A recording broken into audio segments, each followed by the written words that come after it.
ഇത് മതസൗഹാർദ്ദത്തിന്റെ താനൂർ കാഴ്ച. റംസാൻ നോമ്പുകാലം വന്നാൽ ഹിന്ദു മതവിശ്വാസിയായ കുമാരൻകുട്ടിക്ക് വലിയ തിരക്കാണ്. അതെങ്ങനെയെന്ന് സംശയിക്കുന്നവർക്ക് താനൂരിലെ സെൻട്രൽ ജുമാ മസ്ജിദിലേക്ക് വന്നു നോക്കാം. പിന്നെ തൻ്റെ വീടിനേക്കാളേറെ കരുതലോടെ പള്ളി പരിപാലനം നടത്തുന്ന കുമാരൻകുട്ടിയെ അടുത്തറിയാം. 15 വർഷമായി ഈ പള്ളിയുടെ പരിപാലനം നടത്തുന്നത് കുമാരൻകുട്ടിയാണ്.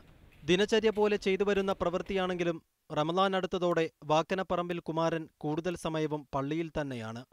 പുലർച്ചെ എത്തുന്ന കുമാരൻ ഓടി നടന്ന് പള്ളിയുടെ അകവും പുറവും ഒരുപോലെ വൃത്തിയാക്കും. ഇതിൻ്റെ തൊട്ടടുത്ത് തന്നെ എൻ്റെ ഒരു അമ്പലം, അവിടെ എന്തെങ്കിലും പരിപാടി ഉണ്ടെങ്കിൽ വാഹനം നിർത്തട്ടെ എന്ന് ചോദിക്കും, വാഹനം നിർത്തിക്കോളാൻ പറയും. ഭക്ഷണം കൊടുക്കേണ്ട കാര്യങ്ങൾ ഷെഡ് എന്തെങ്കിലും കെട്ടട്ടെ എന്ന് ചോദിക്കും, അത് കെട്ടിക്കോളാൻ പറയും. എല്ലാവരും വന്ന് ചോദിക്കും. 105 വർഷം പഴക്കമുള്ള ഈ പള്ളിയിൽ 15 വർഷത്തോളമായി കുമാരൻ എത്തിയിട്ട്. പള്ളി ജീവിതത്തിൻ്റെ ഭാഗമായെന്ന് കുമാരൻ്റെ സാക്ഷ്യം. നമ്മളൊക്കെ ഇപ്പോൾ അത് നമ്മളെ അമ്പലമായാലും പള്ളിയായാലും നമുക്കൊരു ആത്മാർത്ഥതയുണ്ട്. അപ്പോൾ അതിനനുസരിച്ച് ഇവിടെ വന്നാൽ നമ്മളത് ആ വൃത്തിയിൽ എന്തൊക്കെയാണ് ചെയ്യേണ്ടത് ആ ഇതിൽ തന്നെ ചെയ്യുള്ളൂ. താനൂരിലെ മുസ്ലിങ്ങൾക്ക് പ്രാർത്ഥന പോലെ തന്നെ ആത്മസംതൃപ്തി നൽകുന്നതാണ് പള്ളിയോടൊപ്പമുള്ള കുമാരൻ്റെ ജീവിതവും. ജീവിച്ചിരിക്കുന്ന കാലത്തോളം ഈ പള്ളിയിൽ താൻ എത്തുമെന്നും കൃഷിക്കാരൻ കൂടിയായ കുമാരൻ ഉറപ്പിച്ചു പറയുന്നു. അഫ്താബ് റഹ്മാൻ, മീഡിയ 1, മലപ്പുറം.